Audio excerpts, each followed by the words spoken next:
저와 여러분들은 예수 그리스도의 부활하심을 믿는 하나님의 자녀들, 거룩한 무리 성도들입니다.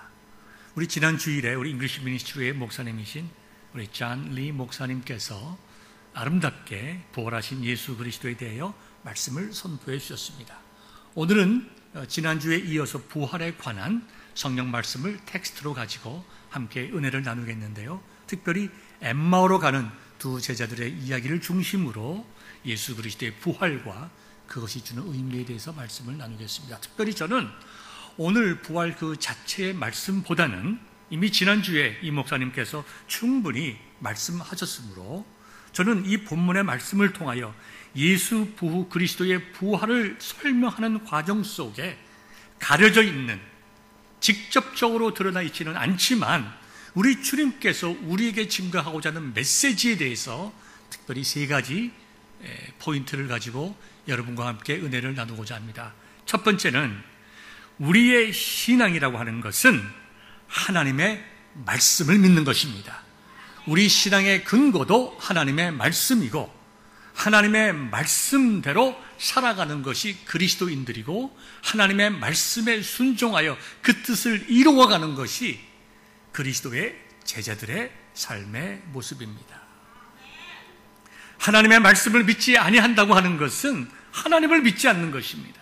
우리가 예수 그리스도를 믿는다고 하는 것은 나의 구세주로 고백하고 믿고 따른다고 하는 것은 예수님께서 우리에게 하신 그 메시지를 있는 그대로 받아들이고 그 말씀에 순종함으로 기쁠 때나 슬플 때나 우리 일이 잘 될 때나 고난과 눈물이 있을 때나 상관없이 예수 그리스도의 발자취를 따라가는 것, 그것이 그리스도인의 생활, 말씀에 순종하는 생활이 그리스도인의 생활인 것을 말씀드립니다.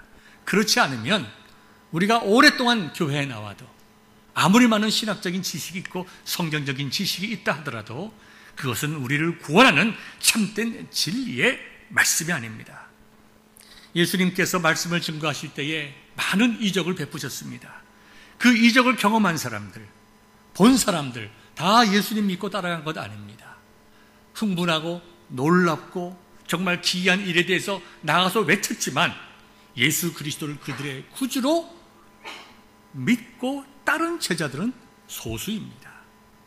예수님께서 보리떡 5개와 물고기 2마리를 가지고 많은 사람들을 먹이셨습니다. 성경에는 5,000명이라고 기록되어 있지만 여자와 어린 아이들을 포함하면 적어도 10,000명이 넘는 한 15,000명 정도 되는 많은 사람들을 먹이셨습니다. 얼마나 놀라운 일입니까? 그러나 그들이 기적을 보고 예수님께서 주신 떡과 물고기를 먹었지만 그들이 예수님을 다 믿은 것 아니고 그들의 삶이 변하여 주님을 따라가는 제자가 된 것은 더욱더 아니었습니다. 심지어 그들 중에서는 예수님을 통하여 그들의 이익을 취하고자 그들의 뜻을 이루고자 예수님을 잡아서, 성경에 보면 잡아서 그들의 왕으로 삼으려고 했습니다. 예수님을 잡아서 그들의 왕으로 삼는 것은 그들은 뭐가 된다는 얘기입니까? 상왕이 되고자 하는 거죠. 예수님을 부리는 상왕이 되고자 하였습니다. 예수님은 그들에게 더 이상 기적을 베푸지 아니하시고 따로 떨어져서 한적한 곳으로 떠나셨습니다. 우리의 신앙이라고 하는 것은 이적과 기적에 근거돼서는 안 됩니다. 나의 특별한 개인적인 경험에 근거되는 것도 아닙니다.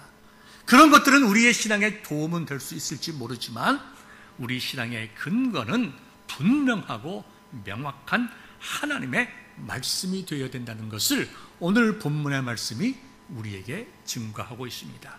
저와 여러분들의 중요한 신앙 고백이 있습니다. 모든 성경은 하나님의 영감으로 기록된 진리의 말씀으로 정확하고 무오하며 우리의 신앙과 생활의 유일한 기준이다. 영감으로 기록되었다고 하는 것은 성경 말씀이 사람의 말이 아니라 하나님의 말씀이란 것입니다. 마태복음은 마태가 기록을 했지만 하나님께서 성령을 통하여 마태로 하여금 온전한 하나님의 계시의 말씀, 사람의 생각과 마태의 뜻이 아니라 하나님의 뜻만을 기록할 수 있도록 하나님께서 성령으로 마태를 사로잡았다는 거예요. 요한을 사로잡고 바울을 사로잡아서 개인의 생각이나 인간의 뜻이 아니라 온전한 진리인 오류가 없는 하나님의 말씀으로 기록하게 하셨다는 것입니다. 그렇기 때문에 우리는 성경 말씀을, 기록된 계시인 성경 말씀을 진리의 말씀으로 믿는 그리스도인들입니다. 자, 오늘 봅시다. 오늘 제가 읽지 않았지만 누가복음 24장 1절부터 보면 예수님께서 십자가상에서 죽으신 다음에 이제 안식 후 첫날 새벽이 되었습니다. 지금으로 말하면 주일 아침이 되었다는 것이죠. 여자들이 그 준비한 향품을 가지고 무덤에 갔습니다. 성경 여러 군데를 보면 적어도 한 5명 정도의 여성들이, 이름이 나와 있는 경우도 있고 이름이 나와 있지 않는 분도 있습니다만은 5명 정도의 여성들이 예수님께서 돌아가시고 정말 몸이 찢기시고 창에 찔리시고 했으니까 참 아픈 마음을 가지고 예수님을 좀 아름답게 섬기기 위해서 향품을 가지고 지금 무덤을 찾아갔습니다. 무덤에 갔더니 누군가 돌을 굴려 옮겨 놓은 것을 보았습니다. 놀라서 그들은 무덤 속으로 들어가 보았습니다. 그랬더니 예수님의 시체가 보이지 않았습니다. 누가복음 24장 4절을 보니까 여인들은 이로 인하여 근심했다고 하였습니다. 여기 근심했다고 하는 것은 예수님께서 부활하셨다는 것을 믿은 것이 아니라 누군가가 우리 예수님의 시신을 훔쳐갔다고 생각했던 것입니다. 시신을 지금 잘 수습하고 향품을 정말 발라드리기 위해서 준비하고 왔는데 시신이 없어졌습니다. 아, 이건 누군가가 우리 예수님의 시신을 훔쳐갔구나 라고 심히 근심할 때에 4절 보니까 문득 찬란한 옷을 입은 두 사람이 곁에 섰는지라. 성경 다른 군데 보면 하나님께서 보내신 천사라고 기록이 되어 있습니다. 여자들이 두려워 얼굴을 땅에 대었다고 하였습니다. 그때에 천사들이 이 여인들에게 뭐라고 말씀하시냐 하면 어찌하여 살아있는 자를, 현재 살아서 계시는 자를 죽은 자 가운데서 찾느냐. 여기 죽은 자는 원문에 보면 여러 군데를 종합해서 보면 복수로 쓰여 있습니다. 죽어 있는 자들 가운데서 찾느냐 이렇게 말씀하고 있어요. 그러면서 이어서 어떤 말씀을 하고 있는가 하니까 여기에 계시지 않고 살아나셨느니라. 이 천사가 예수 그리스도의 부활을 선포하게 됩니다. 이건 굉장히 중요한 말씀이 이어지는데요. 그 다음에 이 천사들이 무엇이라고 말씀하시는가 하니까 여기 계시지 않고 살아났느니라. 그러면서 갈릴리에 계실 때에 너희에게 어떻게 말씀하셨는지를 기억하라. 예수님께서 너희들에게 갈릴리에서 어떻게 말씀하셨는지를 기억해 보아라. 그러면서 그 말씀을 설명해 줍니다. 인자가 죄인의 손에 넘겨져 십자가에 못 박히고 제3일에 다시 살아나야 하리라. 예수님께서 하신 이 말씀을 천사들이 다시 한번 일깨워 줍니다. 그랬더니 그 여인들이 예수님의 말씀을 기억했어요. 아마 예수님께서 이 말씀을 증거할 때에, 제자들에게 증거할 때에, 많은 사람들에게 증거할 때에 함께 들었던 그 말씀. 그래서 인자가 죄인의 손에 넘겨져 십자가에 못 박히고 제3일에 다시 살아나야 하리라. 아, 그 말씀대로 예수님께서 살아나셨구나. 예수님의 말씀을 이 여인들이 기억하고 그 즉시 무덤에서 돌아가서 다른 제자들에게 예수님께서 살아나셨다고 부활을 선포하게 됩니다. 여러분, 얼마나 놀라운 일인지 모릅니다. 이 여인들이 예수님의 부활을 믿은 것은 그녀들이 빈 무덤을 보았기 때문이 아닙니다. 근본적으로 천사들의 말이었기 때문이 아니라 예수님께서 하신 말씀을 기억하고 그 말씀을 붙잡고 예수님의 부활을 믿고 선포했다는 것입니다. 이들이 부활을 믿은 근거는 어디에 있습니까? 하나님의 말씀입니다. 예수 그리스도께서 하신 그 말씀을 붙잡고 말씀대로 예수님께서 부활하셨다. 그들은 그렇게 믿고 선포하였던 것입니다. 이제 오늘 본문으로 들어가서 엠마로 향하여 가던 두 제자의 이야기를 보겠습니다. 13절 보니까 그날에 이것 역시 이제 예수님께서 부활하신 그날에 그들 중 둘이 예루살렘에서 25리 되는 엠마오라 하는 마을로 가면서 이 모든 된 일을 서로 이야기하더라 그랬습니다. 그들이 서로 이야기를 할 때, 또 문의할 때에 예수께서 가까이 이르러 그들과 동행하시나 그들의 눈이 가리어져서 그인 줄 알아보지 못하였다. 이렇게 기록을 하고 있습니다. 자, 먼저 엠마로 향하는 두 제자, 한 사람의 이름은 18절에 글로바라고 기록되어 있습니다. 나머지 한 사람의 이름은 우리가 알지 못합니다. 이 두 사람은 어떤 사람이었을까요? 분명히 전후 문맥을 살펴보면 예수님을 열심히 따랐던 자들입니다. 6월절 축제 때에도 예수님과 함께 예루살렘에 있었던 그 모든 영광을 보았던 자들입니다. 우리가 종려주일의 설교를 드렸던 것과 같이 예수님께서 예루살렘에 입성하실 때 수많은 사람들이, 특별히 갈릴리 지방에서 온 수많은 사람들이 호산나 다윗의 자손이여 찬송하리로다 주님의 이름으로 오시는 이여 가장 높은 곳에서 호산나. 자, 이제 정말 우리를 구원하실 위대한 선지자, 하나님께서 보내신, 정말 우리를 구원하기 위해서 하나님께서 보내주신 위대한 민족의 지도자가 지금 이제 예루살렘으로 들어가신다. 수많은 사람들이 옷을 벗어서 길가에 깔고 종려나무를 흔들고 예수님에 대해서 환영할 때에 그들 속에 그 모든 일들을 함께 보았던 사람들입니다. 특별히 일반 군중이 아니라 성경 전후를 살펴보면 예수님을 따르던 12제자들, 즉 11제자들, 이때는 11제자들과 바로 그와 함께 일할 수 있는 아주 예수님을 따르던 아주 핵심 성도들. 부활절이 예수님께서 죽으시고 안식일 첫날 연식 후 첫날 새벽에 예수님을 찾아갔던 이 여인들과 같이 예수님을 가장 가까운 거리에서, 예수님의 정말 제자들 그 다음으로 가까운 위치에서 예수님의 하신 말씀과 그 모든 사역들을 보았던 그런 사람들인 것으로 믿어집니다. 수많은 사람들이 예수님에 대해서 환호할 때 그들도 마음이 들뜨고 뜨거웠을 것입니다. 야, 이때야말로 예수님께서 이 나라를 회복할 때가 되셨구나. 아마 바로 다음 생각이 이어졌겠죠. 그러면 나는 어떻게 될까? 예수님이 왕이 되시고 하면 나는 예수님의 제자들 다음으로 적어도 차관 정도는 할 수 있겠다. 아마 이런 생각을 하면서 함께 기뻐하고 정말 소망에 불붙었던 자들입니다. 그것을 우리는 어떻게 알 수 있냐 하면 본문 20절, 21절에 대하여 보면 알고 있습니다. 자, 예수님께서 그들에게 다가가셔서 무슨 일이냐 물었더니 뭐라고 대답하는가 하니까 우리는 예수란 분이 우리나라를 구원할 자라고 바랬다. 이 말씀이에요. 본문의 말씀을 그대로 읽으면 우리는 이 사람이 누군가 하는 것은 19절에 나와 있습니다. 그는, 즉 이들이 이해하고 바라보고 있는 예수님은 하나님과 모든 백성 앞에서 말과 일에 능하신 선지자였다. 놀라운 말씀을 하시고 이적과 기적을 베푸는 선지자였다.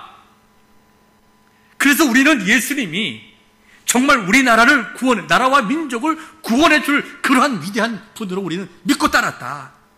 그런데 대제사장들과 관리들이 예수님을 로마 정부에 넘겨주고 결국적으로 십자가에 못 박아 죽게 하셨다. 그래서 이들은 우리가 지금 너무너무 슬프다. 이 말씀을 지금 하고 있는 겁니다. 그러니까 이들이 바라보았던 예수님은 놀라운 말씀을 하시고 이적과 기적을 베푸시는 선지자였어요. 그래서 나라와 민족을 구원해 줄 분으로 생각했습니다. 그래서 그들이 예수님을 따랐습니다.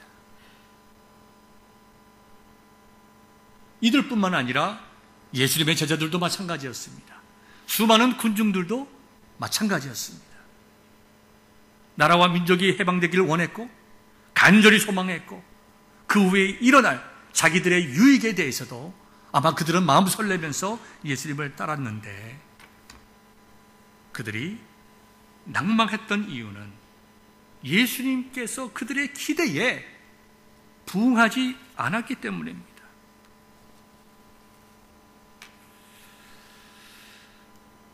그들의 기대대로 예수님께서 나라와 민족을 해방시키지 않으시고 로마 군대를 물리치지 아니하시고 도리어 그들로부터 매를 맞으시고 조롱을 당하시고 죄인으로 결정이 되어서 십자가에서 못 박혀 죽으셨다. 참 허망하다. 기가 막히다. 그들은 그렇게 생각하고 실망하면서 엠마오로 가고 있던 사람들이었습니다. 그게 오늘 본문의 내용을 통해서 우리가 알 수 있는 정황이에요. 그런데 예수님께서 그와 같은 자들에게 먼저 찾아갔습니다. 그들은 예수님의 수없이 많은 말씀을 들었지만 말씀을 깨닫지 못한 자들이었어요. 수없는 기적과 이적을 보았지만 이적과 기적의 참된 의미를 그들은 깨닫지 못했던 자들입니다. 우리는 우리 인간의 편에 서서 참 못 깨달았다 이렇게 이야기할 수 있지만 예수님 편에서 보면 얼마나 기가 막히겠어요. 그렇게 가르치고 그렇게 얘기했는데도 헛된 생각하고 예수님의 마음은 조금도 헤아리지 못하고 그저 예수님을 이용해서 뭔가 한 자리 하고 예수님을 통해서 뭔가 높은 자리, 뭔가 본인들이 욕망을 채우려고 하는 그들을 보면서 예수님께서 얼마나 마음 아파하시고 섭섭했겠어요. 혹자는 이런 얘기를 합니다. 예수님께서 좀 잘못 전하신 건 아닌가? 예수님의 교수 방법이 잘못된 것 아닌가? 어떻게 하나님이신 예수님께서 어떻게 가르치셨기에 제자들을 3년 동안을 가르쳤는데 제자들이 그렇게 예수님의 말씀을 못 알아들으셨을까라고 생각하실 분들이 있을지 모릅니다. 우리가 보통 쓰는 말 가운데 셀렉티브 히어링이라는 말이 있습니다. 그거는 자기가 듣고 싶은 말만 듣는 거예요. 자, A와 B가 서로 비즈니스談판을 짓습니다. A는 자기가 저 사람으로부터 얻어야 될 것이 있습니다. 그러면 그의 얘기는 자기가 얻고 싶은 것에 초점을 둡니다. 그리고 자기가 얻고 싶은 것이 그 사람 입에서 나오기를 기다리고 모든 초점을 거기에 맞춥니다. 상대방도 마찬가지죠.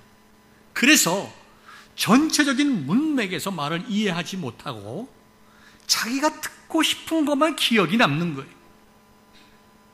10분간 이야기를 해도 어머니가 아이들에게 이러고 이래서 우리가 이것 한다라고 하면 아이들은 전혀 다 기억 못하고 놀이동산 가는구나 그것만 딱 기억하는 것처럼 듣고 싶은 것, 기대했던 것만 기억하는 것처럼 그 당시의 시대적인 상황과 배경이 워낙 메시아에 대한 열망이 강한 때고 예수님께서 공생했던 그 3년의 기간 동안이 너무나 메시아를 기다리는 때고 그 메시아를 기다리는 그들의 마음의 중심은 뭡니까? 나라와 민족의 해방이었어요. 로마와 싸워 승리하는 거였어요. 오실 메시아는 반드시 모세와 같이 위대한 민족적인 영도자가 되어서 성전을 더럽히고 거룩한 성을 더럽히는 이방 민족들, 제단을 더럽힌 저 모든 이방 민족들을 완전히 물리치고 성전을 회복하고 나라를 회복하고 정말 이 땅에서 하나님의 나라를 이룰 그런 분이었습니다. 그것이 모든 사람들의 생각을 사로잡아 있었기 때문에 예수님께서 어떤 말씀을 하시든지 그 말씀을 통해서 그들이 원하는 것을 뽑아서 셀렉티브 히어링을 해서 그들의 마음속에 담아두고 있는 거예요. 그래서 예수님께서는 죽음을 앞두고 죽기 위하여 예루살렘에 들어갔으나 사람들은 어떻게 생각했습니까? 예수님께서 영원히 이 땅에 왕이 될 걸 기대하고 예수님을 환호했어요. 그들이 호산나 다윗의 자손이여 그들이 진리를 외친 것은 사실이고 그 외친 것이 진리였지만 그것은 예수님께서 말씀하신 대로 길가에 돌이라도 외칠 수 있는 거다. 그들의 마음속에는 예수 그리스도의 메시지가 없었어요. 예수 그리스도의 죽으심과 부활하심에 대한 메시지가 그들의 마음속엔 없었습니다. 그래서 이 엠마오로 가던 두 제자들도 실망했어요. 근데 그 실망한 자들에게 예수님께서 찾아가셨어요. 이게 어메이징 그레이스죠. 우리가 들으면 뒤돌아보지도 않을 텐데 예수님께서 가셔서 메시지를 주셨어요. 말씀을 주셨다. 그들의 라이프의 터닝 포인트를 주셨어요. 자, 예수님께서 너희들 왜 실망하느냐? 내가 이렇게 살아있지 않냐? 자, 봐라! 이렇게 말씀하지 않으셨습니다. 도리어 여기 본문을 보니까 16절에 그들의 눈이 가리워져서 예수님을 예수님으로 알아보지 못했습니다. 누가 그렇게 하셨을까요? 우리 주님께서 그렇게 하셨습니다. 주님께서 그들의 눈을 가려서 예수님인 것을 알아보지 못하게 하셨어요. 왜 그러셨을까요? 왜 그러셨을까요? 말씀으로 그들을 가르침으로 눈으로 보고 귀로 듣고 내가 먹고 경험한 신앙적인 종교적인 체험이 우리의 신앙의 핵심이 아니라 하나님께서 우리에게 주신 기록된 말씀이 우리의 신앙의 핵심이 되는 것을 우리에게 깨달아 알게 하시기 위해서 그들의 눈을 가려버리신 것입니다. 그리고 어떻게 하셨습니까? 예수님께서 본문 25절을 보니까 미련하고 선지자들이 말한 모든 것을 마음에 더디 믿는 자들이여 책망했어요. 책망하셨습니다. 너희들이 지난 3년 동안 나를 따르면서 수많은 하나님 나라의 메시지를 들었지만 너희들이 어릴 때부터 기록된 하나님의 말씀인 구약 성경, 율법을 알았지만 그 모든 것이 메시아 나에 대한 기록된 말씀인 걸 깨닫지 못하느냐. 미련하고 선지자들의 말한 모든 것을 마음에 더디 믿는 자들아. 이게 선지자들이 말한 모든 것이라고 말씀하심으로 예수님 자신의 가르침도 들어가지만 동시에 예수님에 대해서 예언된 구약 성경의 모든 것을 다 포함해서 말씀하고 있습니다. 그러면서 그 성경 말씀의 핵심이 되는 것, 즉 예수 그리스도가 이 땅에 오셔서 택하신 하나님의 자녀들을 위하여 생명 주시고 부활하신다는 그 핵심 메시지에 대해서 다시 한번 그들에게 가르치십니다. 그리스도가, 즉 메시아가 이런 고난을 받고 십자가에서 돌아가시는 걸 말씀하시는 거죠. 자기의 영광에 들어가야 할 것이 아니냐, 부활하시는 것에 대해서 말씀하시는 거예요. 그러면서 모세와 모든 선지자의 글로 시작하여 모든 성경에 쓴 바 예수님에 관한 것을 자세히 설명하셨다, 이렇게 성경이 기록되고 있어요. 얼마나 오랫동안 자세히 설명을 했는지 이제 길을 다 갔습니다. 동네에 다 갔어요. 근데 예수님께서는 그냥 그들과 헤어지지 아니하시고 계속적으로 그들에게 말씀하시기를 원하셨어요. 그래서 그들이 그걸 알고 예수님께 보기에 같이 거하자고 간청을 해서 함께 식사를 하게 됩니다. 왜 예수님께서 수많은 시간을 들여서 그들에게 가르치셨겠어요? 그들의 눈을 밝히 뜨게 해서 한순간에 눈으로 보고 예수님을 믿으면 될 것을. 여러분, 우리 인간이란 것이 얼마나 죄악되고 간사한지 우리가 듣고 보고 먹고 경험한 것, 한순간 우리를 만족시키는 것, 우리 육체를 즐겁게 하고 만족시키는 것, 그거 오래 가지 못합니다. 믿을 거 못 됩니다. 사람의 말, 사람이 보는 것 믿을 거 못 됩니다. 우리가 믿을 것은 오로지 하나님께서 우리에게 주신 계시의 말씀이에요. 예수님의 부활을 왜 믿습니까? 성경 말씀에 예수님께서 부활하셨다고 증거하고 있기 때문에 우리가 부활을 믿는 거예요. 여러분, 예수님 직접 보신 분 계십니까? 여기 한 분도 없잖아요. 십자가상에서 돌아가신 거 보신 분 있으십니까? 없잖아요. 우리가 어떻게 2000년 전에 일어난 일을 봤겠어요? 그 당시에 비디오가 있어가지고 찍어놨습니까? 아니잖아요. 여러분, 왜 믿고 여러분의 구세주로 고백하십니까? 예수님께서 나를 위하여 생명 주셨다는 것에 대해서, 하나님의 말씀이 기록하고 있기 때문에 그 말씀을 믿는 거예요. 그래서 우리 그리스도인이라고 하는 것은 성경 말씀이 진리인 하나님의 말씀임을 믿는 자들입니다. 성경 말씀이 진리인 하나님의 말씀을 믿지 않는 자들은 그리스도인들이 아니에요. 하나님을 믿지 않고도 얼마든지 성경에 대해서 공부할 수가 있습니다. 제가 언젠가 말씀드리지 않았습니까? 자칭 한국의 국보라고 하는 양주동 박사님, 소천하실 쯤 돼가지고 제자들이 전도하기 위해서 성경책 갖다 드리고, 선생님 성경을 읽으시고 예수님 믿고 구원받으세요. 자네들 내가 성경 한두 번 읽어본 줄 아나? 아마도 자네들보다 훨씬 많이 읽었지. 믿어줘야 믿지. 안 믿어지는 거예요. 그러나 저와 여러분들은 성령께서 우리에게 주시는 은혜로 말미암아 이 말씀을 믿는 복된 자들이에요. 복된 자들이에요.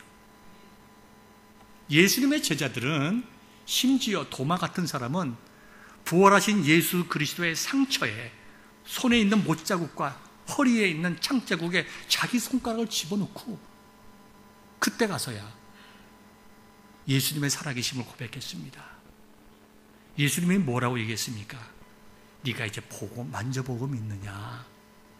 보지 않고 믿는 자들이 복되다. 누가 보지 않고 믿었어요?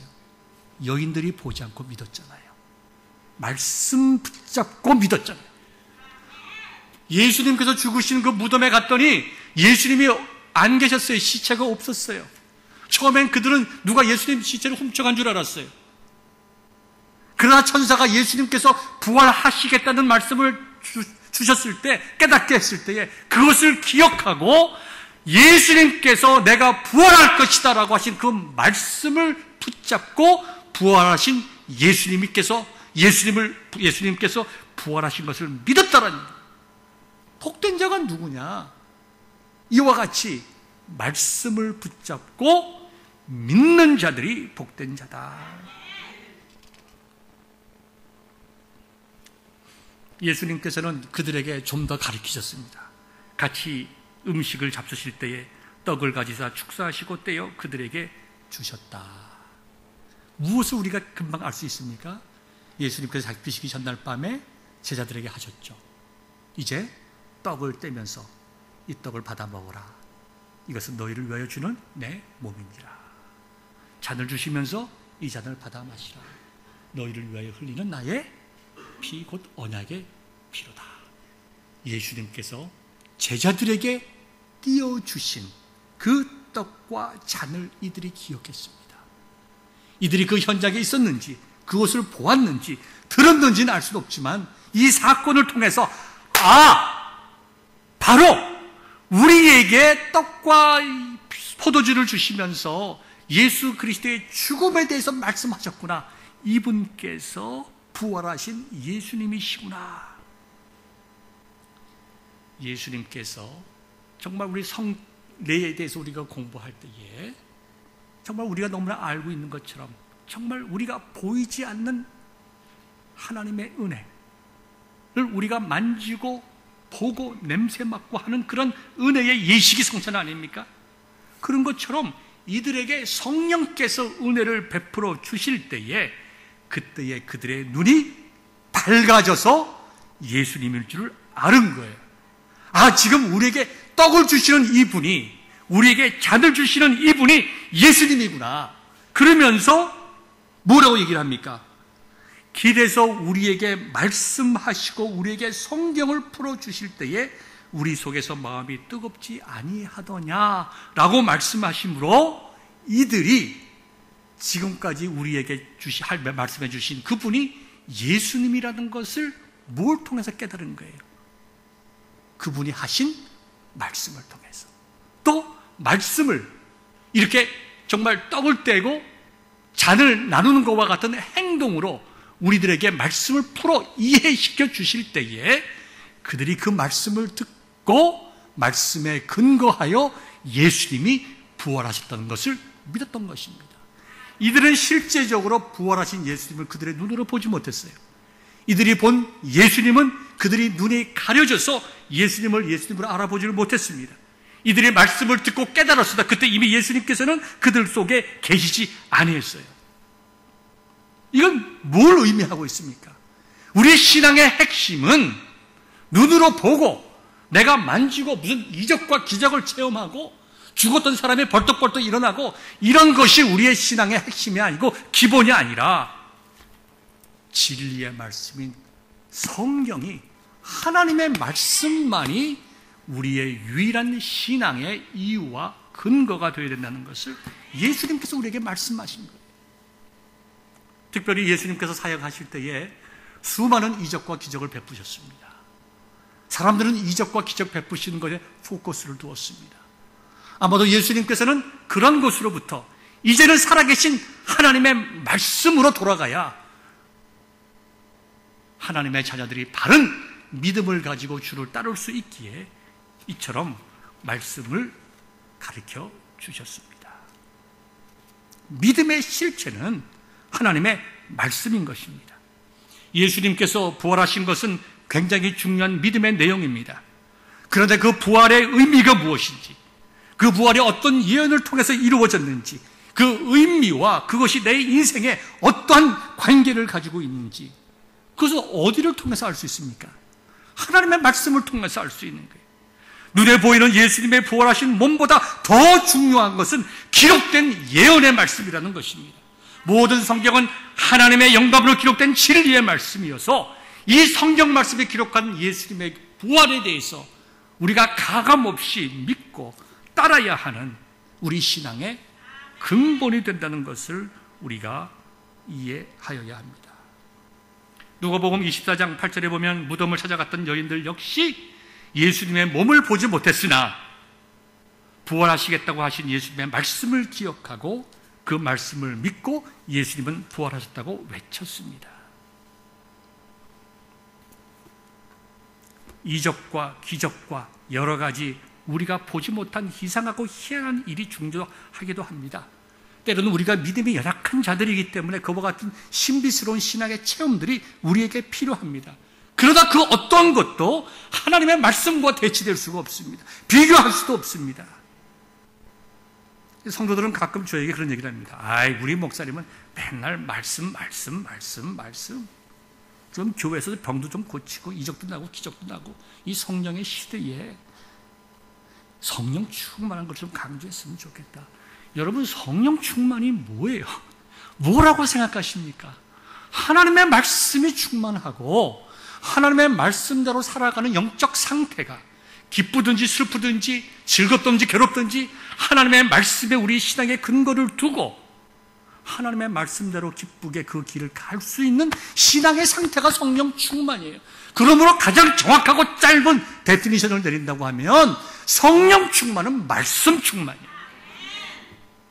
여러분, 제가 우리 교회에서 암 환자들을 벌떡벌떡 병 고친다고 생각해 봅시다. 그러면 교회가 굉장히 부흥할 것 같죠. 제 가끔 같은 노회에 목사님 한 분이 이제 곧 은퇴하십니다. 이달 말에. 은퇴하시기 위해서 재직회를 열었습니다. 집사님들, 제가 이제 암이 걸리고 나이가 이제 64살쯤 됐는데 내가 암 치료를 해야 되기 때문에 내가 목회를 제대로 할 수가 없습니다. 그래서 내가 교회를 사임하려고 합니다. 이 말을 재직해서 했어요. 그 목사님 저보고 이 얘기하는 게 그래요. 첫 번째 반응이 집사님 한 분이 그러더래요. 목사님, 암 걸렸다고 얘기하지 마세요. 교인들은 안 옵니다.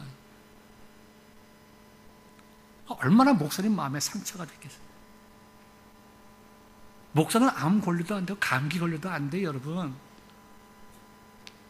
교인들은 안 온다는 거예요. 뭘 보고 교인들이 교회로 오는 거예요? 반대로 얘기해 볼까요?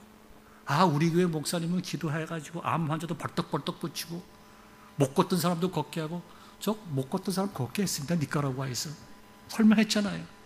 그게 뭐 대단한 일입니까? 어떤 일이 있을까요? 교회는 건강한 교회가 되지 못합니다. 저부터 간땡이가 부어가지고 헛된 생각을 할 거예요. 이권들이 생겨나기 시작할 것입니다. 교회가 거룩하고 하나님의 영광이 드러나지 않고 도리어 수많은 문제가 일어날 수 있는 가능성이 많습니다. 우리는 기도해서 하나님께서 병 고쳐주시길 기도해야 돼요. 우리가 기도해서 연약한 사람들이 하나님의 스페셜한 은혜로, 우리는 그 방법을 알 수는 없지만 어떤 사람을 통해서라기보다 하나님께서 그 개인에게 성령을 통해서 역사하여 주심으로 깨닫게 하시고 치료받게 하시고 건강케 하여 주시고, 그래서 그 아프고 영육간에 아픈 사람들이 누구 목사 때문이 아니라 어떤 교회 때문이 아니라 하나님께서 나를 치료해 주셨다라고 고백할 수 있도록 기도하는 것이 바른 교회고 바른 신앙입니다. 계속해서 보면 예수님께서 부활하신 후에 제자들 앞에 나타나셨습니다. 그리고 뭘 말씀했어요? 실망하고 두려워, 예수님의 부활을 믿지 못하고 실망하고 두려워하는 그들에게 너에게 평강이 있을지어다, 그렇게 말씀하셨어요. 그러면서 부활하신 예수님을 믿지 못하는 그들에게, 눈으로 보고도 믿지 못하는 그들에게 자, 이제 만져봐라. 그래도 믿지 못하는 그들에게 생선 한 토막 달라고 얘기하시고 그것을 잡수십니다. 그러면서 그 다음이 중요해요. 44절과 45절 보니까 내가 너희와 함께 있을 때에 너희에게 말한 바 곧 모세의 율법과 선지자의 글과 시편에서 나를 가르쳐 기록된 모든 것이 이루어져야 하리라 한 말이 이것이다. 내가 이제 이 땅에 와서 죽고 부활하겠다고 하신 그 구약의 말씀, 예언자들의 말씀, 시편의 말씀이 이제 이루어졌다고 말씀으로 그들에게 부활의 근거를 제공해 주시는 주님을 보게 되는 것입니다. 그러시면서 너희는 이 일의 증인이 되어라. 증인이란 것이 무엇입니까? 그들이 보고 듣고 깨달은 바를 나가서 증거하는 자들이에요. 그러므로 예수님께서 이 일의 증인이 되라, 즉 부활의 증인이 되라고 한 것은 내가 부활하신 예수님을 보았다, 너희들도 믿어라, 나를 믿어라, 내가 봤다니까, 이게 아니라 예수님께서는 모세의 율법과 선지자의 글과 시편에 나를 가리켜 기록한 모든 것들, 하나님의 말씀대로 부활했다고 나가서 선포하는 거예요. 얼마나 중요한 말씀입니까? 얼마나 중요한 거예요. 제가 말씀 잘못된 것입니까? 아니에요. 하나님의 말씀만이 우리의 신앙과 생활의 유일한 기준이에요. 유일한 기준이에요. 다른 그 어느 것도 대체할 수 없는 유일한 기준인 것입니다. 오순절 사건을 보십시오. 성령의 놀라운 정말 능력이 나타났습니다. 각종 방언으로 그들이 정말 성령의 능력을 경험했어요. 그리고 그들이 뭐 했습니까? 뭘 가르쳤습니까? 사도행전 2장 21절 보면 베드로가 말했습니다. 누구든지 주의 이름을 부르는 자는 구원을 받으리라. 예수 그리스도의 복음의 메시지를 증거했어요. 베드로가 설교를 합니다. 너희가 죽인 예수님은 우리의 구원자시다. 너희들이 메시아를 죽였다. 하나님의 말씀을 가르쳤어요. 언제? 성령이 충만했을 때. 사람들의 마음에 찔렸습니다. 우리가 어떻게 하면 좋겠습니까? 베드로가 말합니다. 회개하고 그리스도의 이름으로 세례를 받고 죄사함을 받으라. 그러면 성령을 선물로 받으리라. 3,000명이 회개하고 세례를 받았어요. 베드로가 기적을 베풀지 않았습니다. 눈먼 자들 눈뜨게 하지 않았어요. 이상한 말 하지 않았습니다. 놀라운 일을 베풀지 아니하시고 단순하게 예수님께서 우리의 죄를 위해서 죽으시고 살아나셨다. 그 말씀에 성령께서 역사하시니까 3,000명이 하루아침에 회개하고 세례를 받았다고 했습니다. 예루살렘 교회가 이루어집니다. 사도들의 가르침을 받아서 그들이 서로 떡을 떼며 교제했습니다. 사도들의 말씀과 복음에 흥황하자 구원받는 이가 늘어났습니다. 우리의 신앙의 근거는 하나님의 말씀임을 믿는 여러분들 되시기를 바랍니다. 두 번째는 말씀과 함께 역사하시는 성령입니다. 말씀을 말씀으로 믿을 때에 우리는 그 말씀이 주시는 은혜와 능력을 받게 됩니다. 조금 전에도 설명을 했지만 음식 잡수실 때에 떡을 떼어 축사하시고 떼어 그들에게 주시니 그들의 눈이 밝아져 밝아졌다라고 하는 것은 가려워졌던 것이 열린 거예요. 영안이 트인 거예요. 그래서 그들이 첫 번째로 말씀을 들었어요. 그리고 그 말씀이 유월절 만찬이라는 사건과 연결이 되었어요. 그러면서 말씀의 의미와 실체인 예수 그리스도를 발견하게 된 것입니다. 누가 하셨습니까? 말씀과 함께 하시는 성령님께서 하셨습니다.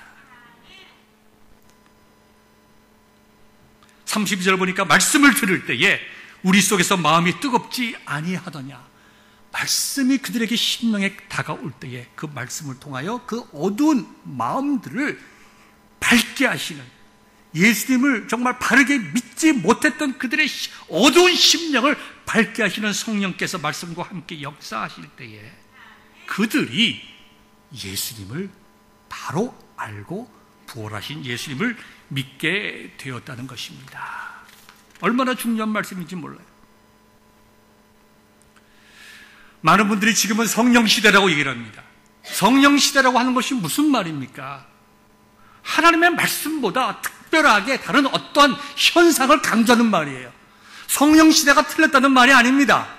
성령시대는 예수님께서 우리에게 보혜사 성령을 보내주신 그때부터 이미 시작되었어요. 성령시대는 이미 2000년 전부터 시작이 되었고 앞으로도 계속될 것입니다.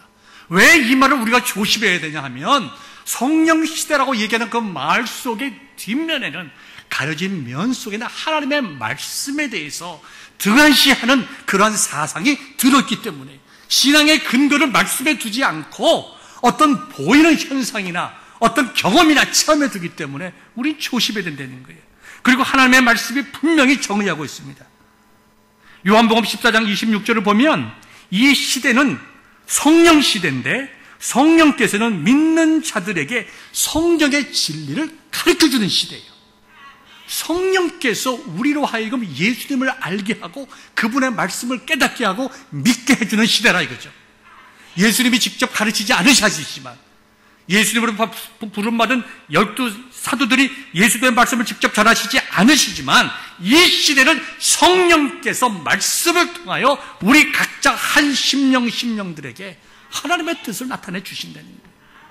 우리는 직접 예수님의 말씀을 2000년 전에 듣지는 않았지만 우리가 하나님의 말씀을 말씀으로 믿고 겸비한 마음으로 성령의 은혜를 구하면 성령께서 우리에게 은혜를 베풀어 주사 2000년 전에 갈릴리 바닷가에서 예수님께서 하신 말씀을 하실 때에 제1차적인 first recipient, 1차적인 수신자된 제자들과 그 사람들이 들었던 그것과 동일한 메시지를 이 시대에도 들을 수 있게 누가? 성령께서 하신다는 얘기입니다.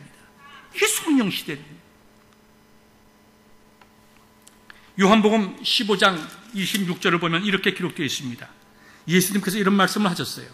보혜사 곧 아버지께서 내 이름으로 보내실 성령, 그가 너희에게 모든 것을 가르치고 내가 너희에게 말한 모든 것을 생각나게 하리라.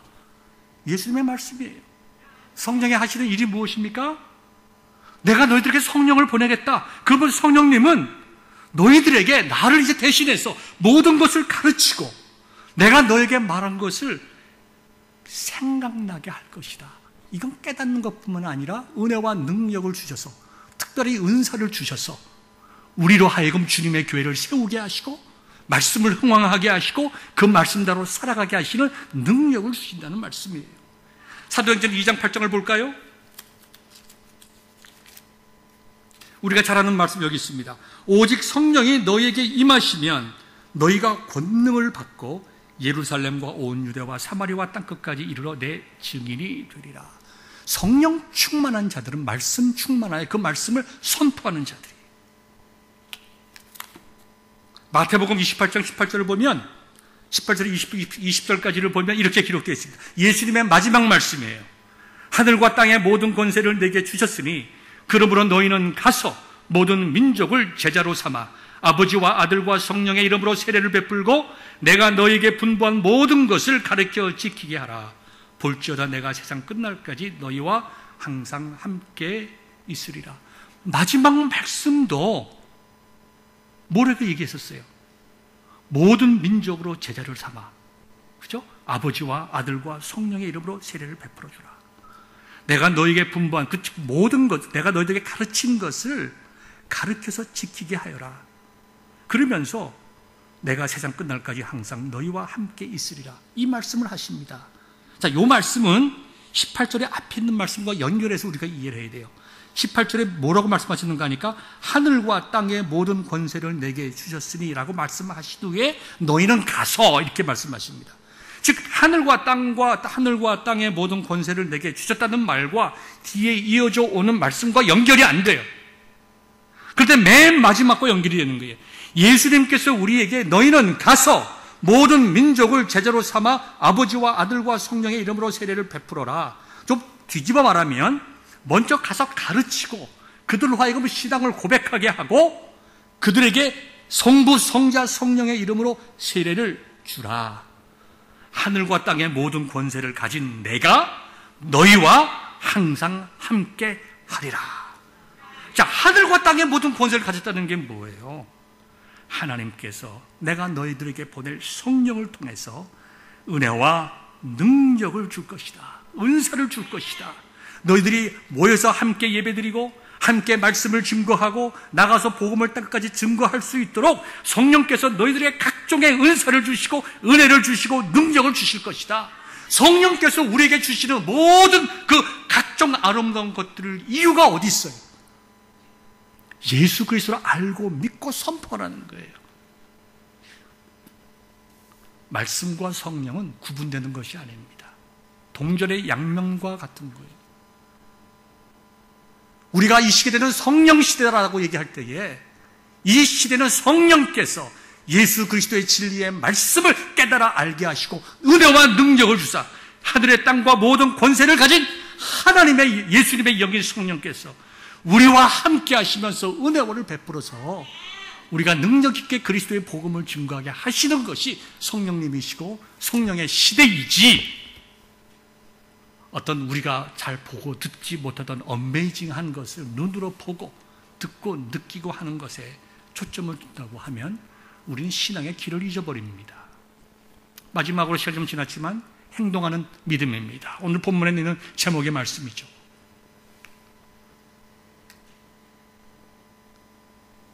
예수님께서 부활한 후에 무덤을 찾아갔던 그 여인들, 예수님의 부활을 말씀을 통해서 믿자.